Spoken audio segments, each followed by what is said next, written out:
Thank you for joining us today for the virtual Sunday service with the Center for Creative Living. CCL, a charter of the Universal Church of the Master, has served and supported the spiritual needs of its community here in the Bay Area for over 20 years. Good morning. Would everybody please be seated? Good morning, good morning. We are ready to begin. And Lauren, don't go too far. You're going to do the opening prayer.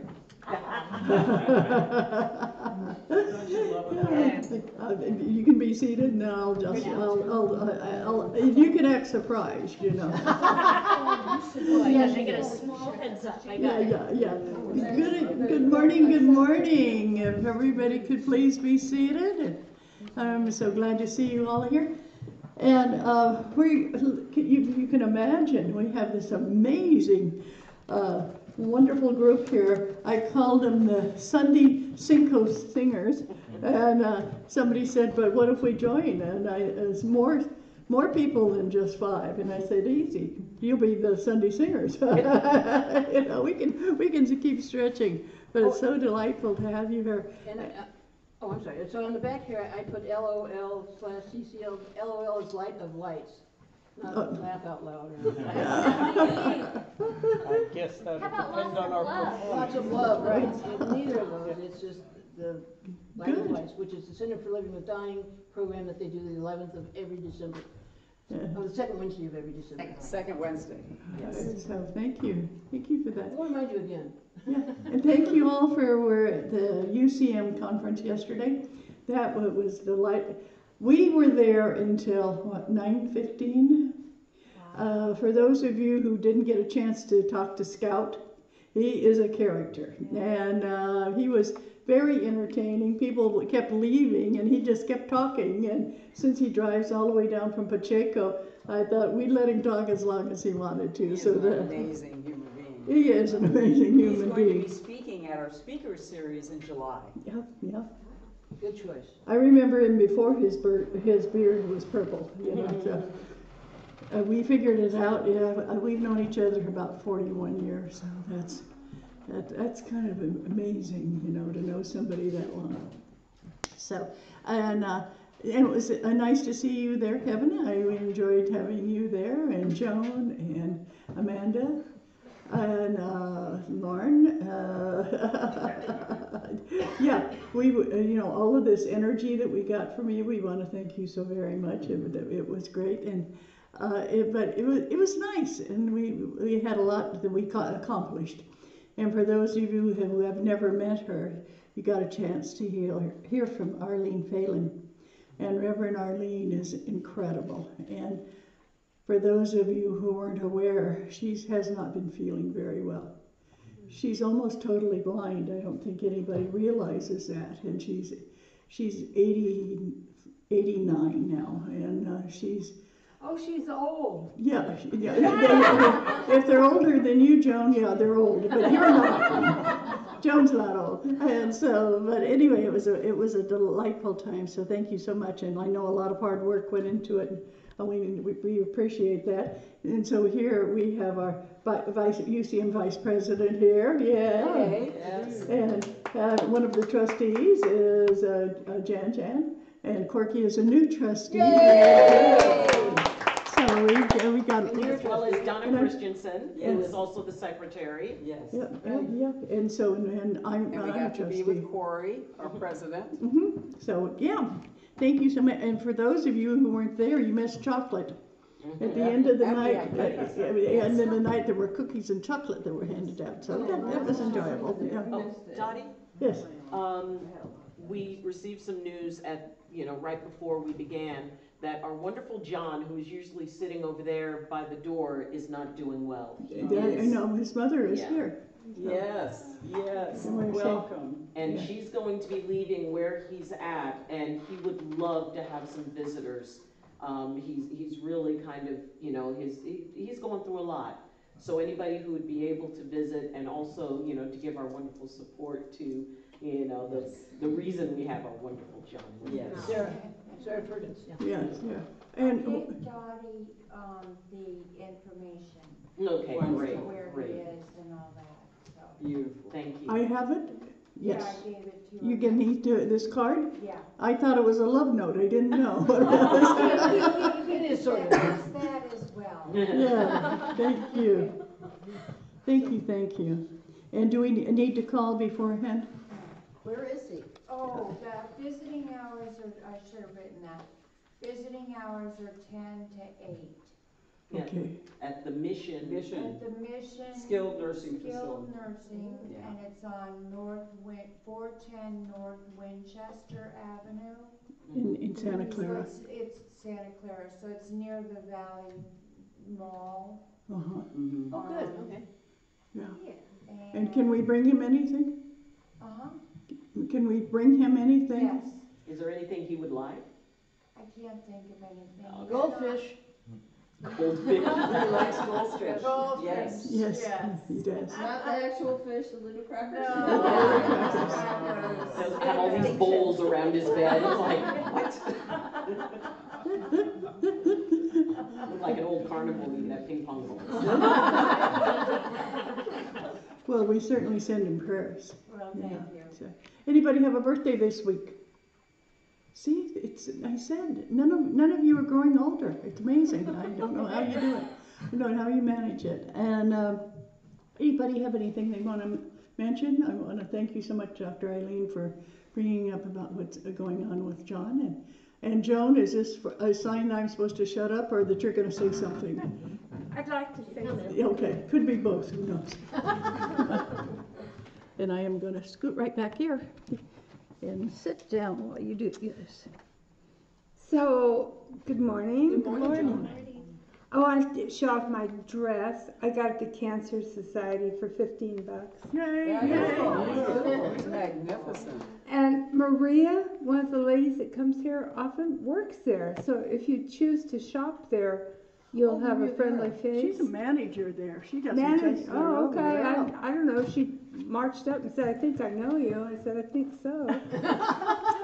Maria Vera, and Maria has been a member of the church for so many years, and she's a delight. She's a reverend also. She's from Chile, and I have been to Chile, so we have that connection. But if you ever want beautiful dishes, they have scads of just gorgeous dishes, but they also have quality clothing. And it's nice and clean. Okay, it's a clean place to shop. Yeah. Where's the Cancer Society? Okay, Branham and Almaden Expressway. Okay. You know where Sprouts is? Uh-huh. Kind of across the street from Sprouts. Okay. That's what I want. And there's a Carl's Jr. or something on the very corner. They're behind Carl's Jr. Okay. I want to tell you two things. One is, if you haven't listened to Chris's presentation about 5 wishes, that was a couple of Sundays ago when I missed, I listened to it, and I urge you to listen to it and follow through, whether you listen to it or not, follow through with the idea of writing your final wishes, okay? In addition to that, one thing she doesn't mention is the importance of getting funeral arrangements at least sorted and declared, okay? If you want to be cremated, fine, let your family know. I happen to have a cremation certificate with Neptune Society. There are several cremation companies in town that charge different rates. And I also got an additional benefit of if I'm out of the country and die, they can cremate me and send the ashes back. Okay, so if you travel, you might think of including that. If you want a burial and caskets and ground and the head marker, you need to get all that sorted out ahead of time. Let me tell you that even when the death is expected, like Earl was obviously going to die, my husband was obviously going to die, still when that last breath is taken, there's a shock. Mm-hmm. And I know Jan will confirm that. And when my mother died, she chose to not be treated, so she chose to die. it was still a shock. But we had those things in place, so I knew the next step to take. Now, a lot of people say, oh, well, I won't be here, so I'll let, whatever they want to do. When people are in shock, you don't want to ask them to go funeral shopping. That's right. Because you are in shock and you're going to make some decisions that may be expensive and regrettable. That's my message about that. But please listen to Chris's message about the 5 wishes and consider getting your final arrangements in place. All right, another note, a happier note. On this Thursday on Zoom, I'm going to be doing my spiritual astrology class was part of our ministerial training, that I did kind of a sketchy spiritual astrology class. So I'm trying to do one that's more in-depth. And Corky will put the link. It'll be online. It'll be Zoom. Corky will put the 7 o'clock Thursday night Zoom. Corky will have it in CCL. Because I put in the tell your story thing. Did I use the wrong thing in the CCL Insights last week? CCL, well, we can do that too. Okay. But tell your astrology, okay? All right. Thursday night, if you're interested in that. So I invite you all. I will be repeating it, so if you miss this Thursday, you'll get other opportunities. So I have a beautiful week in this beautiful weather, and enjoy the beautiful music today. That's beautiful. Thank you. Yay! Thank you, Tim. And I just want to mention something along with that. When Maria, who you mentioned, when her husband died, she used Martina's funeral.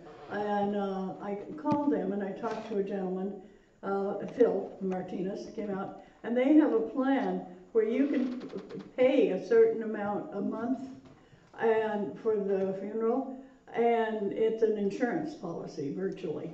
And if you die before it's paid for, it's automatically paid for. So that way they don't, the people that are your beneficiaries of those will don't have to worry about it. It's all taken care of. And they find out how many people you feel are going to be at your funeral, if you want a small building or the large building, they take care of all that. And it's all set up, but I like that idea. We were paying $40 a month, and then it was all paid off. And that's a little easier way to go than have it to be in, somebody gets a bill for $2,000 or something like that. So look around, do some shopping. And see what you can find. But setting it up beforehand really makes you feel better. Yes, Valerie. I come from an atheist family. I'm not. But my grandmother, I lived with her. When she died, she donated her body to UC Berkeley because she was an alumni. And I think they use you, to cut you up for students. But I'm just saying that's an option, to have your body be useful. But be aware that if it is not a full-size hospital and they die, they don't say, okay, we're going to do something with the body. They don't have the facilities there. No, you have to. It's all in advance. You have to have a. Yeah, but it's the hospital they die at. The hospital what? The hospital where they die. Yes. If they don't have the facilities to do that. Oh, but no, they took her body somewhere else. I'm just telling you. Okay. And my mom died in Watsonville General Hospital, and I said she had donated her body, and they said, oh, we can't do that. We don't have the wherewithal to do it. So just check out even that. Yeah. If you live in a certain area. Also consider donation to allow many people to benefit. I knew someone who passed, and 22 people were able to benefit, including someone who was able to see, a teenager who was able to see for the first time. And so, that is depending on how your beliefs go and the beliefs of the person who passes. That is also something to consider, things like skin grafts and all of that. So if you are of that mind, then look into that. Good, and it's right on your license. Get your sticker on your You license. get your sticker on your license. But and they it's don't very look at easy. your license in the hospital. And you have to do it within 24 hours. But if your loved ones know. Yes, exactly. And they will typically, if the hospital, set up for this, they will ask you if you have a donor. Okay. Well, we're going to start out with a prayer with one of our ministerial students. Oh, Lauren, what a surprise. I appreciate the small heads up.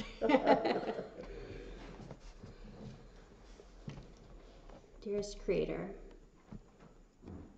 today a message about abundance, and it has been a long journey trying to find balance with abundance. Often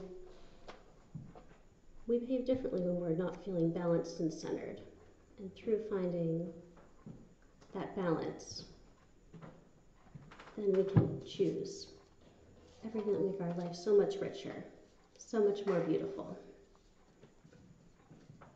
So, dearest Creator, I pray for peace and balance towards prosperity. And so it is. So it is. Yes. Okay. Wow. See, that wasn't a good job. That was great. Thank you so much. And so you never know when you're a ministerial student what we're going to be calling on you, because that's the way it is when you become a minister. We're kind of adding a lot here, but I did a wonderful blessing in a biker bar in Key West. I mean, you gotta admit that's, this friend of mine said, somebody was murdered here, would you please bless the bar? And so I went in with crystals, and all these biker dudes took crystals and put them all around inside the bar. So if you ever get to Key West, okay, it's Barefoot Bob's Bar. So you never know when you're going to be called on as a minister to do some of the most unusual things. And I would like to... Tell them what Tiny said. What Tiny? Okay, you can imagine how big Tiny was. Tiny was about 6'6", big dude. And he came up and goes, guess what? I took my crystal and I put it so far in the wall that it's going to keep everything away. Yay, go Tiny. Thank you, Tiny. I mean, and this man was just so excited about doing this type of thing. We are going to do a meditation, so I want you all to just close your eyes and get relaxed. And take a moment to feel your body. Just start out by relaxing your feet as they're sitting on the floor. Relaxing your legs and your hips. Relax your belly. Relax your heart. Relax your throat. Relax your eyes. And relax your brain. Just relax the entire being. And as you do this, I want you to know that you are relaxing the energetic force in one of the most important people in your life, and that's you. You came into this world, this beautiful child, this great baby that came in, and for many of us, we feel we chose to come into the life. And when you got here, things weren't quite like you were expecting, but so many of you survived. You survived sometimes a horrible childhood, about where you were living, who was raising you. But right now, you choose your adulthood. Put out your energy and bring in Creator. So if your day today is difficult, say to Creator, come on, let's work together. I love the idea of Spirit coming in to work with people. And just say, come in and let's work together. I need my happiness back, my joy, my security, my pleasure, my appreciation of who you are and how we're connected. So let's do that one more time. Let's start out with your feet on the floor and bless the energy coming up from Mother Earth. Bring that energy up through your legs, through your knees. And each time you stop to take another breath, put God's energy in there. Put that energy of Creator in your body, bringing in the energy all the way up through your thighs, hips. Just bring it up and feel the energy rising all the way up through your belly, through your heart. Take another deep breath and bring it up into your throat, into your third eye, all the way up to the top of your head, and then send that energy straight up into the ethers and say, thank you, Creator, for giving me life and love, and most of all, an appreciation of who you truly are.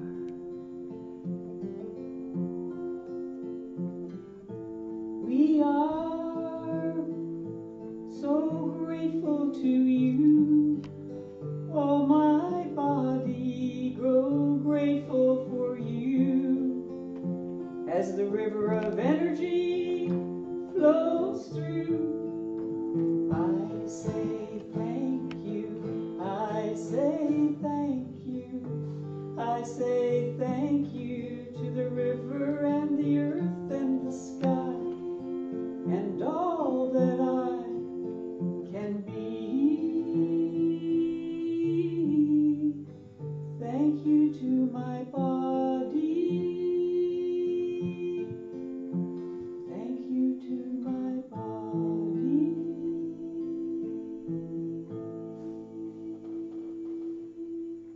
Thank you, Janet. That was wonderful. And James, are we ready to start? Sure. This next song is called Love is What We're Here For, and the lyrics are very close to a passage in the Course in Miracles.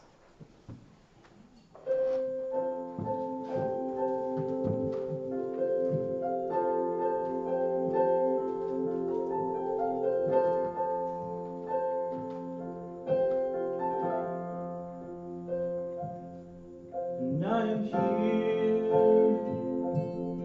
only to be truly helpful. I am here to represent unconditional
Beautiful. Thank you. And our speaker for today is wonderful Tim Mauro. Thank you. Yay!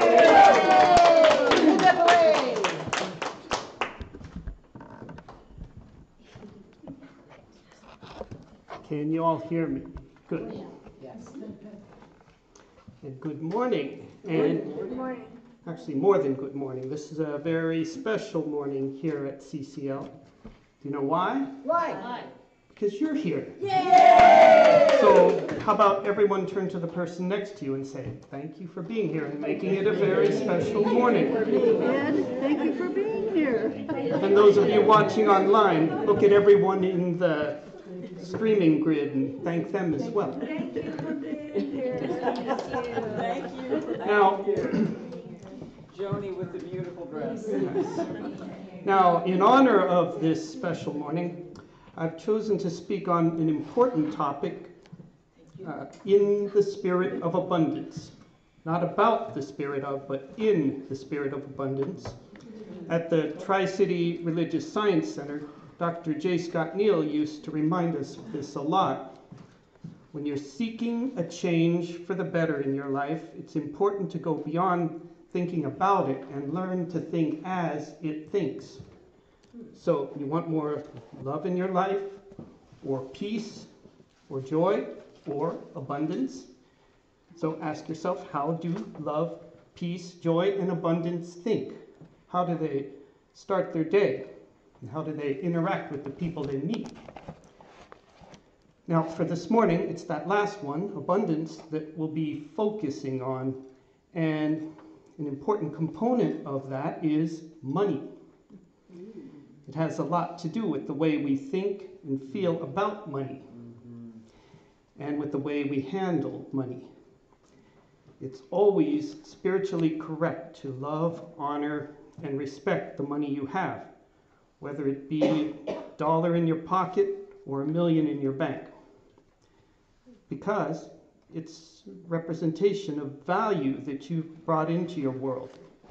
You couldn't have made it into your possession any other way. See? Now, it's interesting when we take an honest look at the relationship most people have with money. Most people want it, but don't really like it very much. And I can certainly understand that, because that was my thinking through most of my young adulthood. I didn't like not having it, but that wasn't the same as liking it. I was like most people, actually. I worried about it when I didn't have it, and resented having it, or resented having to manage it, I should say, when I did have it. Now, I won't be too hard on myself for taking as long as I did to get over that love-hate relationship. Unfortunately, in our culture, we're not conditioned to love, honor, and respect money in a way that attracts it to us with ease, and to use it with grace and beauty, and to allow it to do for us what it does quite well. It multiplies. And in doing so, multiplies our ability to be a blessing to our world and to ourselves. But again, unfortunately, most of us are taught to think of it as a necessary evil. Many people turn to that famous passage in the Christian Bible for justification of that thinking. You probably all know what I'm going to recite. In the book of 1 Timothy, chapter 10, verse 6, the Apostle Paul seems to be saying, "For the love of money is the root of all evil." Eek. We've heard that a couple of times. Many of you may remember Reverend Frederick Eichenkocher, from this, better known as Reverend Ike, from the 70s and 80s. He unapologetically took the opposite view. He loved money and was no hypocrite about it. And he would often counter that Bible verse by proclaiming, "The lack of money is really the root of all evil." Yeah! not a bad impression, if Not I bad. do say so Not myself. But sorry, Reverend, I can't quite go along with that statement either. I mean, come on. All evil? I really think that if you want to get to the root of all evil, you'll need to dig a lot deeper than the subject of money. So, I recently found a lesson from one of my favorite Bible scholars and teachers, Dr. Rocco Errico, and he explained that all translations of the Bible do not translate that passage correctly. Even the Aramaic Bible, which was translated by his mentor, Dr. George Lamza, even that one didn't explain that this passage was an idiomatic expression. It just translated the words word for word, literally. And Dr. Errico pointed out that to understand what the passage is saying, first we need to look at the passage that comes directly before it for context, in which the Apostle Paul writes, "For those who desire to be rich and fall into temptation and snares, and which drown men in degeneration and destruction." So he's referring to those specific behaviors that get people into trouble, not all evil. Then we also need to recognize how he puts the Aramaic words for love, which is rahma, I kind of said that right, rahma, and money or coins, which is kespa. So he puts those two words together to form an idiomatic expression or a figure of speech. And the figure of speech literally means insatiable greed. So what it should actually say when translated into English is the root of all these evils is insatiable greed. The Aramaic word that's translated into evil, by the way, is bishta. But when you put two dots on top of the word, it becomes plural. And so the word correctly translates to these evils. So what this verse is actually talking about is that mentality that, anything good that the world throws my way is in precious short supply and so needs to be hoarded and kept from leaving my life at all costs and shared with no one. Not just money, but love, compassion, or kindness. How many of you know someone like that? See, all these things were meant to flow abundantly into your life and abundantly back out into the world.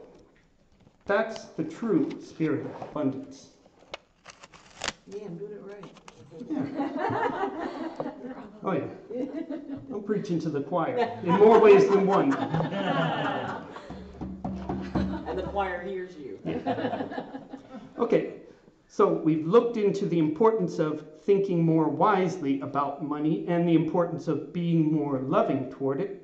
Now, I'd like to spend the remaining time we have talking to you about a way of handling it more creatively so that it does in your life what it's always ready to do for all of us, and that is multiply. Yay! So, Yes. and this formula doesn't come from a financial advisor or a metaphysical guru. It comes from a actually most unlikely source. A gentleman by the name of John Wesley. Oh. For those of you who don't know, John Wesley was a magnificent religious figure from England in the late 18th century, and he was one of the founders of the Methodist movement. Now, if he came back into the 21st century and saw what the Methodist Church has evolved into, he wouldn't recognize it. But he was part of a missionary movement of his time that went into the disenfranchised and down and out slums in England that were created by the Industrial Revolution and were plagued with seemingly endless poverty and disease and alcoholism. And their mission was to bring people to Christ. Hallelujah, praise the Lord, that kind of stuff. But John Wesley was wise enough to realize that before anyone would find interest in a religious conversion, they first had to stop the bleeding. They had to help the people break that cycle of poverty in a practical way that would let them start thinking about their lives as something of value, to start thinking of themselves as people who had something to give to the world, and not just people who had to keep waiting for handouts as they wasted away. So he gave them many lessons about money, primarily that it has one main purpose: to be distributed. And when it comes into your life, it comes to go back out with wisdom and love. And the wiser you are with the way you do it, the more it multiplies when it comes back in. So he gave them a plan, and I want to challenge everyone to work with this plan, whether you have a lot or a little bit to work with at the moment. Okay. Did everyone get a half-sheet handout? Okay. And Ed, could you put the document up on the screen? And so those of you watching online could probably do a screenshot. But the plan is pretty simple. The plan is to spend some, save, yeah. We have enough for everyone, Corky? Who wants one? Yeah. Okay. Does everyone have it? Okay. We can. Yes. Okay, good. Good. Okay. The plan is to spend some, save some, and give some. That doesn't mean spend your money and save and give some if there's anything left. Make sure a portion of all your income goes into each of these three categories. How you divvy it up into each of the three is something each person needs to work out for themselves. If you're currently living paycheck to paycheck, then the giving and saving would probably be a smaller percentage than if you're doing really well financially. But it's really important to work out a budget to include all three categories. And if you start the project and find you're not really getting richer, maybe you need to think about being more bold in one or more of the categories. So let's take a look at each of them. In the first column, spend some. And the definition of that is giving money in exchange for bringing something into your life that gives you value or pleasure. And there's a lot of things in that category that are a no-brainer. Your rent or mortgage, utilities, food, gas for the car, any loans you may be paying off. Also, occasional fun things like eating out or going to a movie or taking a vacation. What's not always a no-brainer is spending wisely and lovingly. So not spending it on nonsense like buying a gallon of ice cream to binge out on over hurt feelings. What? Wait a minute. Sorry. Maybe a pint. Maybe a pint. It also, you're going to like this even less. It also doesn't mean grumbling every time you pay a bill or go to the gas station to fill your car with gas and shout, "Oh Christ, why don't those people in Washington do something about these outrageous prices?" I always said that one. I remember in the mid-70s when I was 8, 9, and 10 years old, hearing the adults grumble about the cost of living, same way we do today. And back then it was probably about 1/3 of what it is today. But whatever age you're living in, if there's value in it, then wisdom and love demand that you give something of value back to it. That's why it's important to pay the bills on time and with a thankful heart for the opportunity of being part of that divine flow of abundance. So take yourself through a process of learning to spend wisely and lovingly. And by doing so, you're making a statement to the universe that you're ready to be part of a higher income bracket. And that's when better income finds its way to you, often in the most unexpected ways.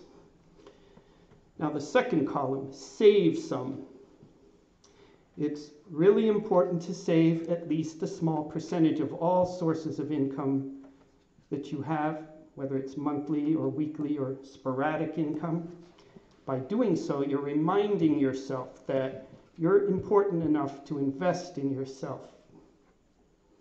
So when the opportunity to do something wonderful comes along, you're financially ready to participate in it. How many of you would like your future to be bright? Yes, absolutely. You sure? No. Yes, absolutely. Well, it's important to prepare for a bright future. So we don't want to be saving for a rainy day. We're saving for a bright sunny day.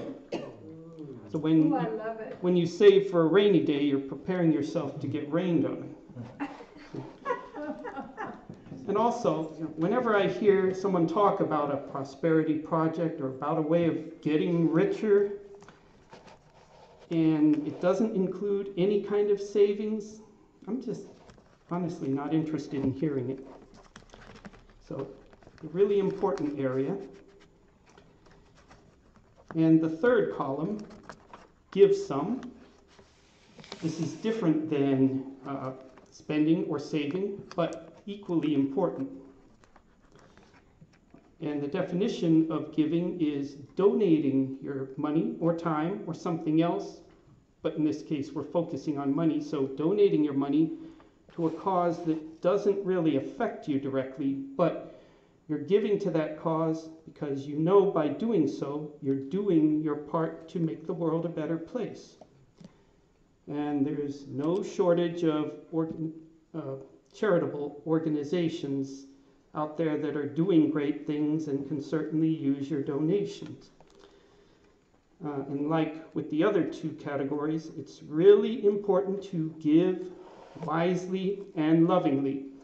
So remind yourself that you are a wise person, because we forget that sometimes. And then look into an if you don't have one already, look into an organization that's serving a cause that you consider important. I can give a few tips on that. It never hurts to do a bit of research on Google to make sure that they have a good reputation for using the money in a ethical and productive manner. But before you do that, Hold on. And make it a regular practice. My regular donation is to Furry Friends Rescue. Now, I love what they've done in Alameda County in the past few years, of greatly reducing the stray animal population, finding good homes for the ones that can be adopted, and the ones that are too feral, at least get them fixed so the population doesn't keep spreading. And I know some of you are thinking, well, of course, the place I give is CCL. CCL. UCM, CCL. And that's a great thing. And I've always felt that helping to support your church or spiritual center, whether it's here or somewhere else, is not really a gift and doesn't fit into the giving category. I might get in trouble for saying this, but I've always been a firm believer that donations to your church or spiritual center should be thought of as giving value for value received. Oh. See, how many of you have ever found yourselves moving through a rough time in your life and cried yourself to sleep on Saturday evening, and then came here on Sunday morning and heard Reverend Doti or Reverend Ayleen or any of our speakers, and you hear a brilliant lesson with a rescuing idea or a wake-up call, and then you find yourself ready to get that monstrous problem healed. You're ready to move into the week with a new self-definition. So, isn't that worth at least what you would tip your server at Denny's? Just saying. Makes sense. Beautiful. That's not to say that if you're struggling financially and you can't afford to put anything in the collection plate this morning, that you shouldn't be here. Let me emphasize, CCL is for everyone, and everyone is always welcome. Reverend Doti makes that clear on a very regular basis. So if you're unable to put anything in the collection basket, put your hand over it and bless it. And if you're working on building a more prosperous consciousness and getting more money into your life, put that donation to the center on your agenda for later, when you are better able. So that's your challenge for this coming week and beyond, should you choose to undertake it. In the last few minutes I have up here, does anyone have a $1 bill on you? If you do, raise your hand. Just raise your hand. And those of you who raised your hands, are you willing to donate a $1 bill to a very good cause? Yes. Yeah. With the understanding that you will not get it back. Yeah, that's fine. Yeah. Okay. Just keep your hands up. Decisions. Can you see everybody out there? Yeah. You're Can you not that, pick you're, some- you're, okay. you're not that big. You're fine. Okay, pick someone for me with the hand up. Amanda. Oh dear. Oh, you mean okay? So could you kindly bring me your dollar? Thank you. Yep, that's it. That was painless. Okay. Let's see. So take a look at these things. Next time you're counting your money or getting money from the bank, did you ever notice how intricate the designs are on these things, especially on the back like this? That's why I could never understand the counterfeit racket. I mean, with all the work that must have to go into creating a bill, a phony bill that passes for the real thing, there's got to be a much easier way to manifest the real thing without getting in trouble with the law. But one thing that's really important for all of us to remember, when we give of ourselves freely and lovingly, with a thankful heart, and with an acceptance that we are living an abundant life, then it always comes back, pressed down and overflowing in ways that we probably would never even expect. So, Amanda, can you come up here one more time? Oh my God.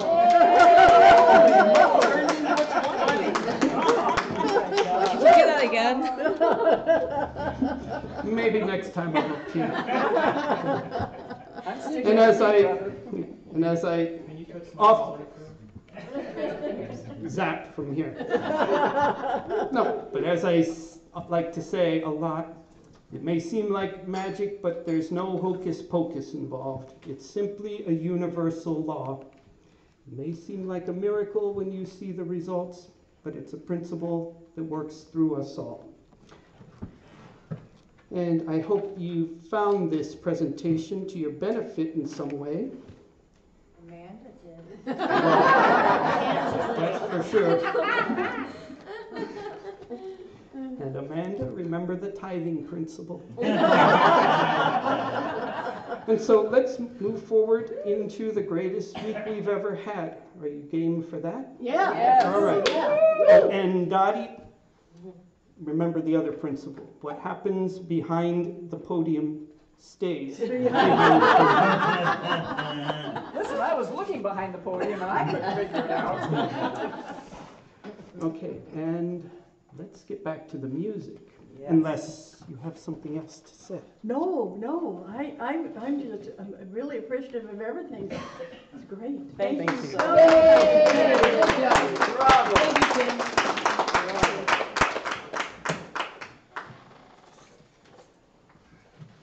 Does somebody want to introduce the song?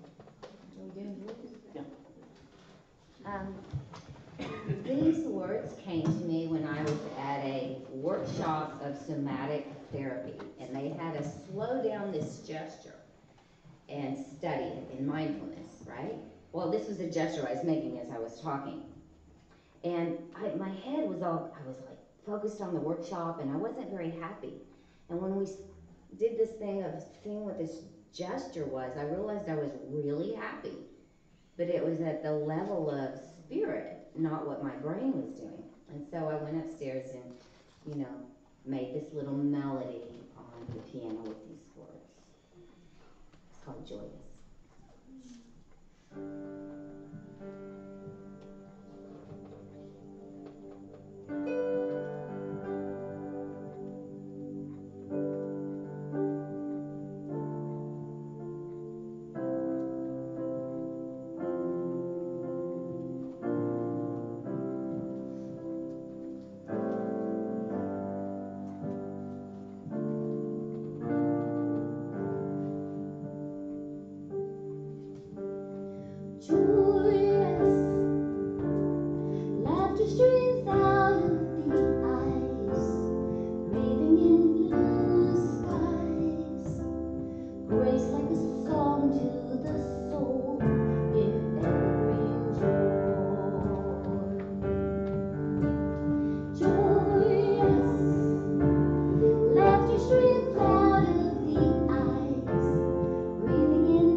Song will be one that was written by our wonderful Reverend Dr. Janet Childs. And it was written after 9/11, 2001. And it was added instrumental music during the pandemic. Yes. And if there's anything that talks about that feeling of abundance and embracing it, because we've all been in the ashes when it comes to finances in many ways, it is about rising from the ashes. Yes. And we invite you to sing with us. Yay! Yes.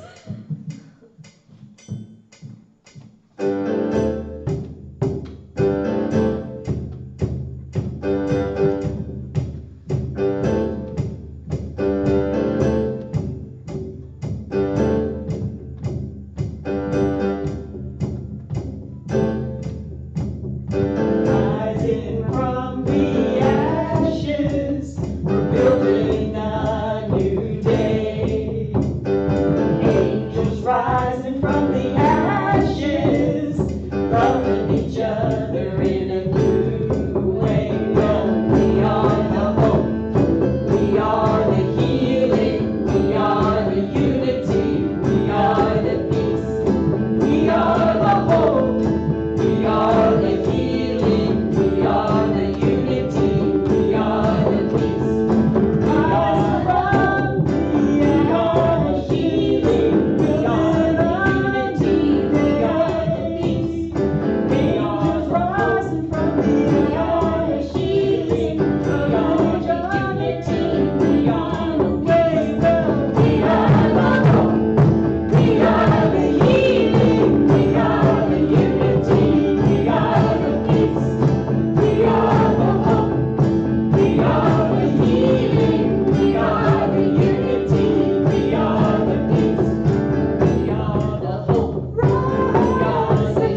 songs were written by these wonderful people. Isn't that incredible? And yes, they need a round of applause. They've done such a great job. And so thank you so much. We're going to pass the basket, and Brianna, it's right behind you. Oops, now it's beside you. No, it's in front of you.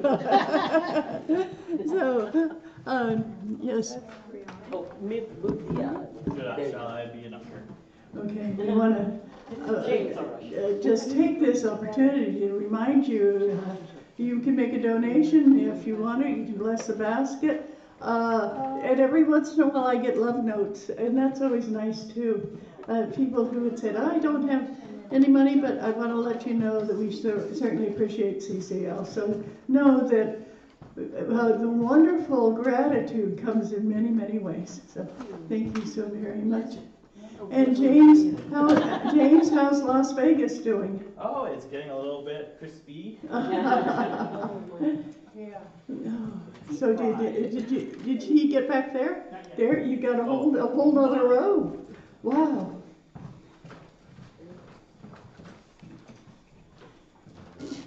And there again, you didn't start the prayer for the basket, and I forgot it again. Well, we got it.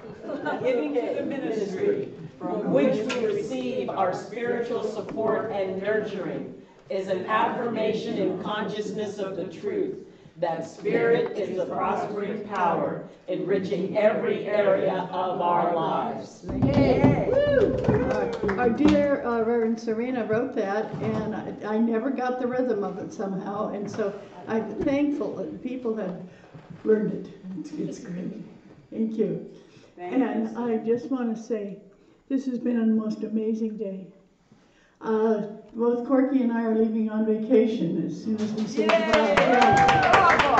We're going up to Angels Camp. Isn't that perfect? So, and I have to have a week off, and we really appreciate all of that you guys have done for us, and supporting UCM and supporting CCL. Yes. And please, if you know John, give him a buzz so he knows that we're thinking about him.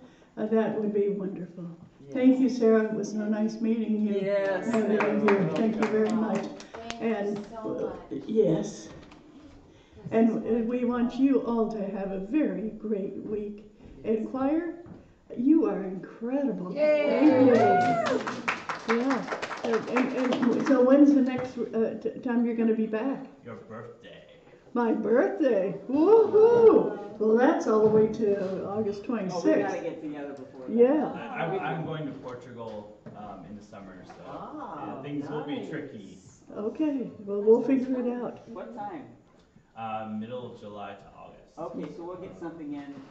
And you're going to be over wearing your other hat in June, is that correct? Yes, I will be from next weekend on their church services over at the Campbell United Christian Church.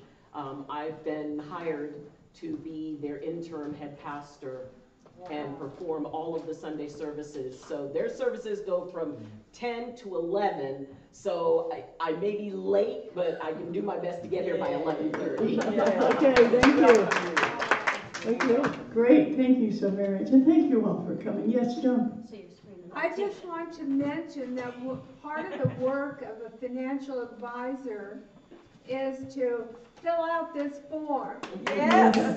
So you don't need a financial advisor. All you need is to fill out this form accurately and consistently, and you're there. So wonderful. Thank you, Tim. Yes. Thank you, Tim. Thank you very much. And we have coffee, if anybody would like coffee. And don't forget, we've got free food right over there for you to take home with you. Thanks again. Bye now.